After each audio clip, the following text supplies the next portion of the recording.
지금 계좌를 열었을 때 월급보다 더 큰 숫자가 찍혀 있지 않으면 솔직히 마음이 흔들리실 겁니다. 그런데 더 무서운 건 흔들리는 마음이 아니라 잘못된 기준입니다. 대부분은 이렇게 생각합니다.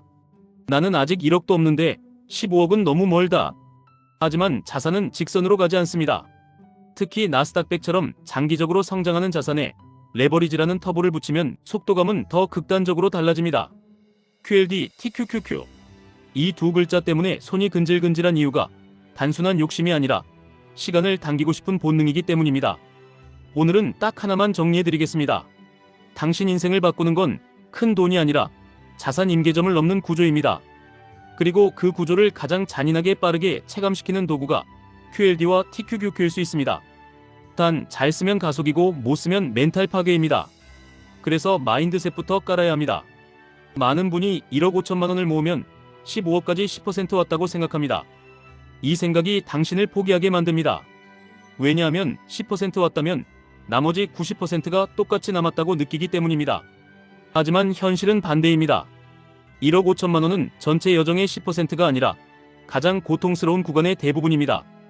기초 공사가 끝나는 지점입니다. 몸으로 말하면 근육이 생기는 구간이 아니라 자세가 잡히는 구간입니다. 돈으로 말하면 수익이 커지는 구간이 아니라 시스템이 만들어지는 구간입니다. 여기서 QLD와 TQQQ가 왜 등장하냐? 이 임계점은 숫자 자체보다 내 돈이 일을 하기 시작하는 속도가 바뀌는 구간입니다. 나스닥100이 장기 성장하는 엔진이라면 QLD는 그 엔진을 2배로 밟는 장치이고 TQQQ는 3배로 밟는 장치입니다. 당연히 더 빨리 달릴 가능성이 생깁니다. 대신 더 크게 흔들립니다. 그리고 그 흔들림이 대부분을 중도 하차시킵니다. 그래서 오늘은 임계점을 숫자로만 보지 말고 멘탈이 바뀌는 문턱으로 보셔야 합니다. 첫 번째 임계점 1억 5천만 원. 이 구간은 한마디로 내 인생이 안 바뀌는 것처럼 느껴지는 구간입니다. 왜냐하면 대부분의 상승분이 내가 넣은 원금처럼 보이기 때문입니다. 열심히 넣었는데 계좌는 겨우 그만큼인 것 같고 몇 번만 하락장 오면 몇 달이 날아가 보입니다. 여기서 사람들이 두 가지 실수를 합니다. 첫째, 속도가 느리다고 멈춥니다. 둘째, 빨리 가고 싶어서 규칙 없이 레버리지를 올립니다. 둘 다 같은 결말로 갑니다. 중도 하차입니다. 이때 필요한 마인드셋은 이겁니다. 나는 지금 부자가 되는 중이 아니라 부자가 되는 체질을 만드는 중이다. 1억 5천만 원은 부자의 돈이 아니라 부자의 습관이 굳는 돈입니다. 매달 넣는 금액이 크든 작든 핵심은 시장이 무서워도 입금이 자동으로 나가야 합니다. 그리고 이 자동성이 만들어진 사람에게 QLD와 TQQQ는 선택지가 됩니다.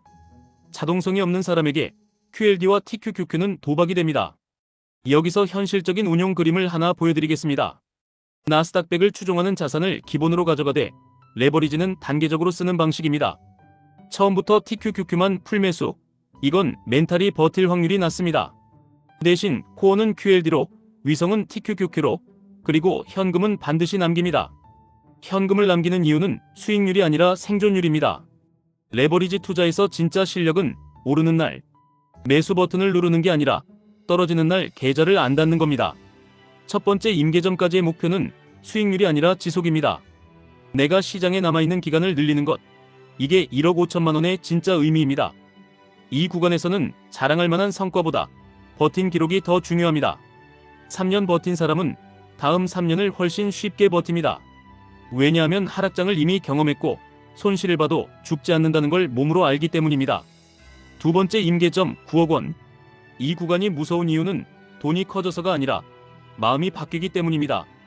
9억 정도의 자산이 생기면 사람은 처음으로 이런 생각을 하게 됩니다. 내가 직장에 매달릴 이유가 줄어드는구나. 여기서 인생이 갈립니다. 한쪽은 이제 됐다며 방심하고 소비가 커집니다. 다른 한쪽은 선택권이 생긴 만큼 더 냉정하게 시스템을 강화합니다. QLD와 TQQQ 관점에서 보면 9억 구간은 운용이 더 중요해지는 구간입니다. 왜냐하면 금액이 커질수록 변동폭이 체감으로 공포가 되기 때문입니다.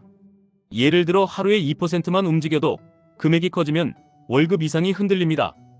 여기서 흔들리면 레버리지는 칼이 됩니다.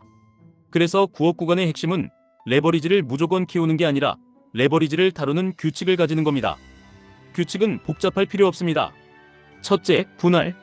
올라갈 때도 분할, 떨어질 때도 분할. 둘째, 리밸런싱. 한쪽이 너무 커지면 일부를 줄여서 안정적인 쪽으로 옮기기. 셋째, 현금 비중. 현금은 수익률을 깎는 게 아니라 다음 기회를 사는 티켓입니다. 이 구간에서 QLD와 TQQQ를 쓰는 가장 현실적인 이유는 시간이기 때문입니다. 같은 기간, 같은 시장에서 레버리지는 더 큰 변동을 줍니다. 변동은 기회가 될 수도 있고 파멸이 될 수도 있습니다. 그래서 이 구간에서는 수익률 목표보다 손실 한도를 먼저 정하셔야 합니다. 나는 하락장이 오면 추가 매수로 평균을 낮출 수 있는가? 나는 하락장이 오면 생활비 때문에 팔아야 하는가? 이 두 질문의 답이 갈립니다. 팔아야 한다면 레버리지는 줄이셔야 합니다. 추가 매수가 가능하다면 레버리지는 도구가 됩니다. 세 번째 임계점 15억 원. 많은 분이 15억을 꿈의 숫자라고 부르지만 진짜 의미는 따로 있습니다. 이 구간부터는 돈이 돈을 버는 속도가 내 노력의 속도를 초과합니다. 즉, 내 인생이 노동 중심에서 자본 중심으로 완전히 넘어갑니다. 여기서 자유가 생깁니다. 하지만 그 자유는 놀고 먹는 자유가 아니라 선택의 자유입니다. 싫은 일을 거절할 자유, 건강을 지킬 자유, 가족 시간을 지킬 자유, 배우고 싶은 걸 배우는 자유입니다. 이때 QLD와 TQQQ는 어떻게 봐야 하냐? 15억이 되면 레버리지를 더 공격적으로 써도 된다고 생각하기 쉽습니다. 그런데 여기서 또 갈립니다. 진짜 부자는 레버리지를 수익률이 아니라 시간과 기회를 조절하는 장치로 봅니다. 예를 들어 시장이 과열이면 TQQQ 비중을 줄이고 안정적인 현금 흐름 자산으로 옮깁니다. 시장이 공포이면 TQQQ 비중을 늘리고 회복 구간에서 일부를 다시 줄입니다. 즉, 레버리지는 항상 풀로 들고 가는 게 아니라 구간을 먹는 도구로 씁니다. 여기서 많은 분이 궁금해합니다. QLD와 TQQQ는 장기 투자로 괜찮은가? 결론부터 말하면 가능은 합니다. 하지만 조건이 붙습니다. 첫째, 하락장의 입금을 멈추지 않아야 합니다. 둘째, 생활비와 레버리지 계좌를 분리해야 합니다. 셋째, 비중을 통제해야 합니다. 넷째, 멘탈을 숫자로 관리해야 합니다. 멘탈을 감정으로 관리하면 레버리지는 당신을 찢습니다. 멘탈을 규칙으로 관리하면 레버리지는 당신을 밀어줍니다. 또 이런 질문이 나옵니다. 그럼 저는 지금 얼마부터 시작해야 하나? 정답은 금액이 아니라 자동화입니다. 작게 시작하셔도 됩니다. 대신 매달 같은 날, 같은 방식으로, 같은 원칙으로 들어가셔야 합니다. 1억 5천만 원이 멀게 느껴지는 이유는 거리가 멀어서가 아니라 반복이 없어서입니다. 반복이 쌓이면 숫자는 갑자기 현실이 됩니다. 또 이런 질문도 많습니다. 하락장이 오면 어떻게 해야 하나? 하락장은 원래 옵니다. 안 오는 게 이상합니다. 그리고 레버리지 투자자는 하락장을 피하는 사람이 아니라 하락장을 사용할 줄 아는 사람입니다. 하락장에서 해야 할 일은 단순합니다. 입금을 유지하고 분할을 지키고 비중을 지키는 겁니다. 반대로 하락장에서 하면 안 되는 건 이것입니다. 뉴스를 계속 보고 계좌를 계속 열고 감정으로 비중을 바꾸는 겁니다. 이 세 가지가 레버리지를 망칩니다. 지금 당신이 해야 할 진짜 계산은 수익률 계산이 아닙니다. 당신의 생존 가능 기간입니다. 지금 생활비가 흔들리면 레버리지 비중을 줄이셔야 합니다. 지금 현금이 없으면 레버리지 매수 버튼을 누르기 전에 현금부터 만드셔야 합니다. 지금 멘탈이 불안하면 QLD로 천천히 올라가셔야 합니다. 그 다음에 TQQQ는 훨씬 쉬워집니다. 정리하겠습니다. 당신 인생을 바꾸는 건 한 방이 아닙니다. 임계점입니다. 1억 5천만 원은 시스템이 완성되는 지점입니다. 여기서 포기하면 평생 월급의 속도로 갑니다. 9억은 선택권이 생기는 지점입니다. 여기서 방심하면 다시 소비의 속도로 돌아갑니다.